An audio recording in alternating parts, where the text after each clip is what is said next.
Hey everyone, so it's Wednesday and I leave next Friday for Toronto for the first exhibition with a museum that isn't built yet. Transporting it there in a trailer that isn't built yet, but I just got the theater basically done, so it just needs paint. So this is gives you an idea of the theme of the exhibits. So this is the little mini theater, and then complete with its own portable sound system. Subwoofer is down below, but there's those. And so I got the pillars here made for the other exhibit, which is going to have Noah's Ark, the dinosaur and human footprints. Still haven't determined exactly what all, because I got to figure out how much space they take. But these all go in a circle, and that's what I'm working on today. Is I'm going to have a rack, something like this, going around the top in a circle, and that is sort of the structure of it. And then these in between each will be paneled walls that are curved, and that's where all the displays and plaques and everything are going to be. So it's going to be an intense week. All right, this thing's going to be a pain in the butt to put together, let me tell you. But here it is. Okay, so this is the what I'm calling the space station display, not because it has anything to do with the space station, but just simply because it looks like something out of the space station. So basically, for 3 of these openings, there's a wall, a curved wall that comes out along here, and that's where all the interpretive plaques by fossil human footprints on these walls. There'll just be some kick plates down at the bottom here. And then one of these will be open, so 3 of them are enclosed, and that's where plaques are on the outside. And then on the inside, this is where the Noah's Ark model goes. There's this nice there'll be a diorama in there for Noah's Ark, and plaques probably down here and in various places just talking about the Ark and all the stuff pertaining to that. So, boy, it's a little heavier than I wanted it to be, but not bad. I could have gone with 3/8 inch plywood. That plywood's pretty heavy. Okay, it's midnight. I gotta quit and go to bed. I'm out of glue sticks anyway because the panels are done with hot glue. So here's what the back of the panel looks like at the moment. So this is going to be filled in. Right now I'm just sort of prototyping and test fitting everything to make sure it all fits. And so this is what it looks like. This will be black. I'm going to paint this black. That's what the panel looks like. And so there'll be artifacts and plaques on here. And then there's going to be a decorative kick panel down here, which is actually more chloroplast that's flexed in, but it'll have a big printout on it. And that's just to keep kids from crawling underneath into the fort and stuff. Okay. I like it. Yep, I definitely like it.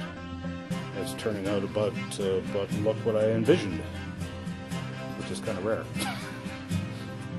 Well, T-minus 4 days. It's Monday. I was just working on the trailer, just replaced the wheel bearings, so they're done. It's a little, it's okay. It's a touch tight, but I can't loosen it up anymore now. So, just did those. I'm going to, as you can see, I got some cheap rust paint that I'm just painting the underside of it just to rust protect it, and then I'll start building the box. I'm going to do that today, and just molded a couple of human footprints that need to be done. And my Coelophysis dinosaur was warping and cracking, which apparently everyone was experiencing the same thing, so I just recast it, and it looks pretty good. I'm pretty happy with it. So I'll mount this now, paint it up, as well as the footprints, because I've actually got several human footprints, fossil footprints that nobody else in the world has. So I gotta cast them up, paint them up, get them ready to go, and got the space station display done and the theater done. So trailer and then plaque writing, good to go. Well, it's Wednesday night. As you can see, the sun's pretty much down already, and just gonna well, I'm trying to figure out what I can do in the wee hours or the wee minutes I have left of daylight. But anyway, I was hoping to get the trailer done today. Not quite. It's just about ready for skinning, but I had a doctor's appointment, a bunch of other things, and Deep River I had to go to. So we're just about ready for skinning, and I got to make the roof trusses tomorrow. And so yeah, it's gonna be nice. But I'm just using steel studs here for the walls, and so I was a little worried about strength, so I really built the front end like a tank. And this whole thing, it's I don't think it's going anywhere, but I anchored it with like number 14 bolts and stuff through the frame, and because I figured, okay, this thing could potentially, the front end at least, see winds of up to 200 kilometers an hour. So depending on headwinds and how fast I'm driving and stuff, I like to drive fast, I know. And the walls are quite good and strong. I'm pretty happy with it, actually. It's a decent size. So hopefully I will have this done tomorrow. Then work on casts and getting plaques ready and stuff. And then I'll leave sometime Friday.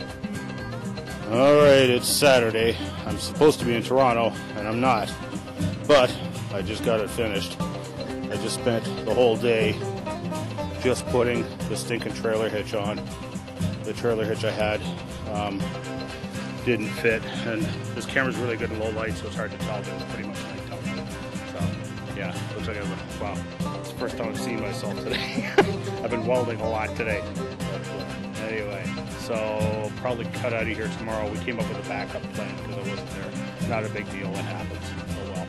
So I guess I'll head down to Toronto tomorrow. I still got some wiring to do and stuff like that. Oh well. So here we go. Video log. It's Monday, 7:38 p.m. I'm 3 days late getting to Toronto, and I finally left the house at 5 p.m. with a 5-hour drive, meaning I'm going to get there like 10 at night. And sorry, just using my new Gorilla Pod here, trying to get it positioned right. And I got 15 kilometers down the road and blew a tire on the trailer. I just put brand new inner tubes in both tires. Spent the entire day, I guess it was Sunday, putting a trailer hitch on this thing. The trailer hitch didn't fit, so I had to custom make a trailer hitch. And it's pretty strong, but it's low. It's only like 3 inches off the ground, so I have to be careful for bumps. But it goes over speed bumps okay, without a problem. So I bought them down at Burger Thing in Deep River. But they got this huge pothole and stuff, and I just caught it. Just caught it. So okay, I just finished the tire. I just finished building the box with the fender and everything around the tire, and unfortunately the only way to get a tire in and out is to deflate the tire. So, and of course the air compressor I had died, so I didn't have an air compressor anymore. So I had to go to Canadian Tire. I bought a new tire, bought a rim, bought everything, and wow, there's been gale force winds here all day. It's been 100 km/h winds easily. And I'm just gonna check the trailer here real quick.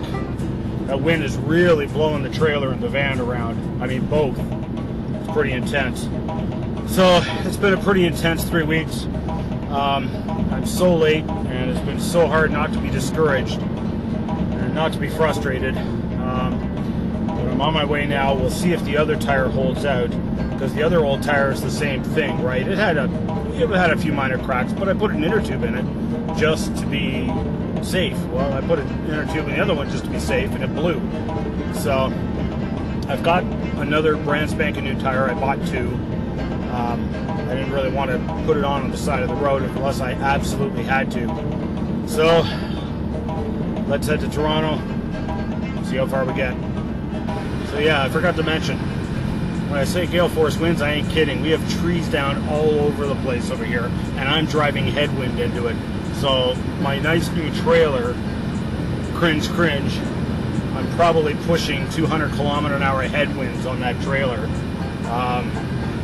Fan is dropping into overdrive, but it keeps dropping out just when I get into the headwind, and I don't blame it. So I may drop it into third here later on, but I'm driving slower anyway. But good grief, this is just ridiculous. It's about 10 to 10 at night. I know it's dark, you can't see me. The headwinds are just absolutely brutal. I have been bucking 100-kilometer-an-hour headwinds since I left. I'm now going south instead of west. Guess what? The wind changed direction. That's right. Now the wind's going north, so I'm still bucking 100-kilometer-an-hour headwinds that are literally like sandblasting the van. As I'm going down the highway, I'm getting these sandstorms going across the highway. It started raining now, so at least the sandstorms have stopped, but good grief. I'm consuming about 180% of my normal fuel economy because of the winds and because of the trailer. I mean, I'm driving slower, but it's really not making that much difference just because of the headwinds. This van is just drinking gas like there's no tomorrow, so but there's not much I can do about it. So I fueled up. I should have enough gas now to get all the way to Toronto. I better, at least. I'll be really upset if I don't. Anyway, I just fueled up, and I just left North Bay now, so I'll see what time I get there. Hopefully I'll get there by midnight or 1 o'clock.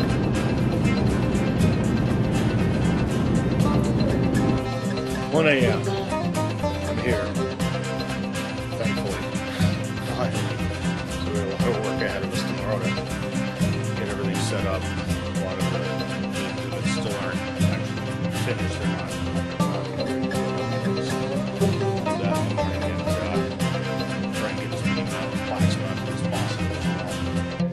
Set up.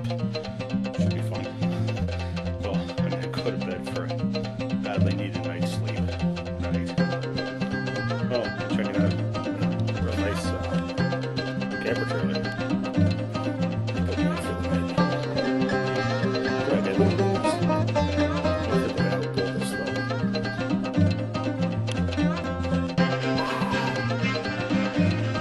Okay. It's been an intense 4 weeks. We're in Goodwood.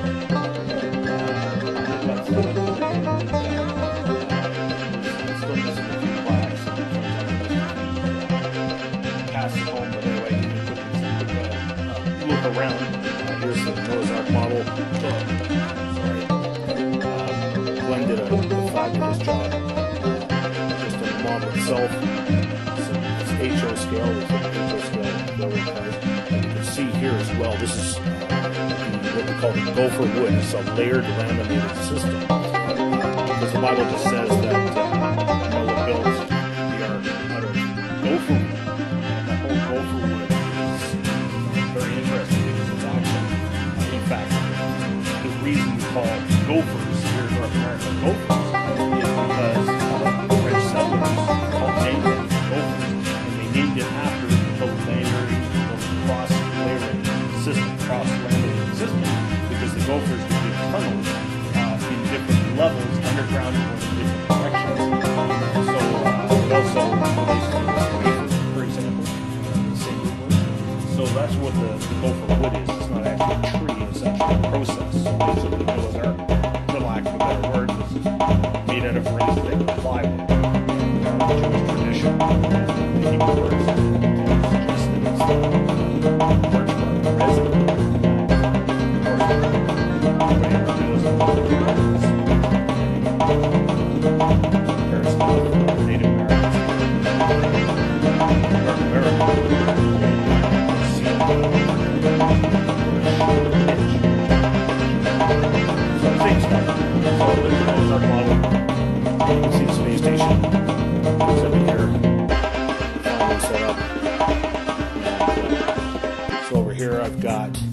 Unfortunately, I'm missing one footprint right there. That's one that got left at home inadvertently, which was my -3B. I'm really mad about that. And I've got a couple of tracks just on the floor as well. One reason is because that one there weighs about 80 pounds. And also that one there is a child's footprint. And basically, I encourage people to actually look at their feet in the footprints and try them on for size. So this is the part of the human footprints panel, and it actually wraps around. I'm going backwards here. There's another footprint and another couple footprints down there. And again, 2 more casts I'm missing, which went right there. Both the Carboniferous fossil human footprints from Kentucky. And there's the, what I would say is the ostrich fossil track from Blue Beach, Nova Scotia, right there. And then this one here, of course, is the cast of the footprints from Grand Canyon, the Tapeats. And then we talk about dinosaurs and ancient art here. And there's the Cambodian temple carving, as well as a few Ica stones, and then the Havasupai Indian petroglyph, and then of course the fossil hammer from Cretaceous rocks, fossil human finger found at Glenrose Cretaceous limestones, and the iron pot and Carboniferous coal. So that's the space station exhibit. And then of course Martin, I've shown you guys this stuff before in my video letters, although Martin has added quite a bit here. But there's more minerals, mineralogy, and geology, as well as fossils galore. He's actually got a really good little setup here, actually. Pretty cool. He's done a really good job of it. And then, of course, flagellum and DNA models. And so there's a mini theater up and running. I just got the sound turned off right now, but it's actually got really nice sound. Like, it really sounds good. I actually had the volume up way too high.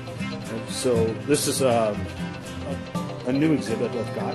So here's all the living fossils showing stasis in the fossil record. And so basically I've got the fossil and then the modern counterparts, and all of these are genuine except my garfish. That's the only one that isn't genuine. Check out this crab. See if I can there, block the light. Hopefully you can see the details, or block the reflection, sorry. Beautiful fossil.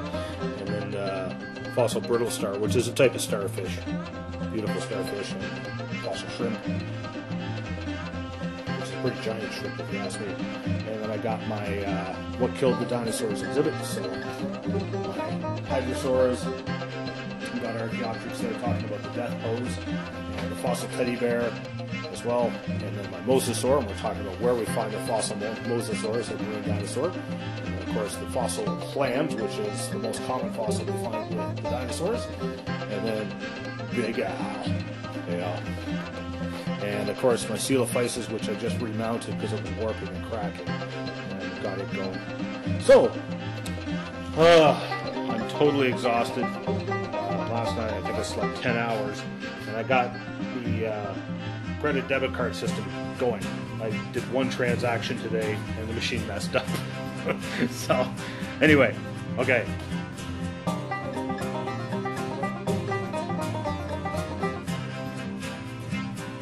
All right, well, I'm sorry, it's been an absolutely exhausting week. I didn't get a chance to even get a video letter out, so I'll try and get this out tonight. We're now packed up, see, so everything's taken down, and then tomorrow I pack up, and I get to actually go home for a night, and then head on over to Nova Scotia. So probably had about 120 people go through, thereabouts. A lot of people showed up last weekend when I wasn't here, and I know at least many of them didn't come back, unfortunately. So unfortunately we missed quite a few people, but I'm still pretty happy with the numbers. And the week went really, really well. The system, everything worked really well. People enjoyed it. They read through things.